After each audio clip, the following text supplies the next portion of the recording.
আমার জন্য একটা স্যুটকেস কেনা হলো টিনের, সেই সবুজ রং লাল সাদা দিয়ে ফুল আঁকা, তাতে মানে সেটাও একটা প্রস্তুতি। মানে এই যে প্রথম আমার জন্য আমার ব্যক্তিগত একটি স্যুটকেস হলো, মানে এটা আমার, সেটার মধ্যে একটা অন্য থ্রিল।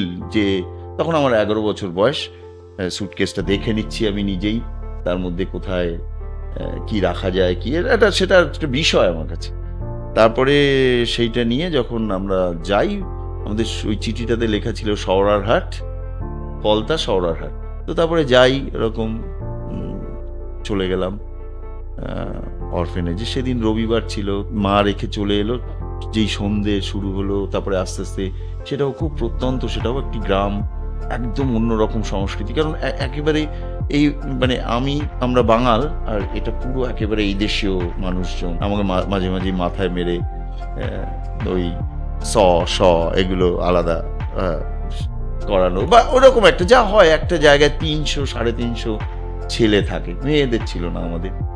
অসম্ভব সুন্দর প্রাকৃতিক সৌন্দর্য, সবকিছু যেমন হয় গ্রামে, সেইটা পেয়েছি। কিন্তু সে এক অন্য জগৎ।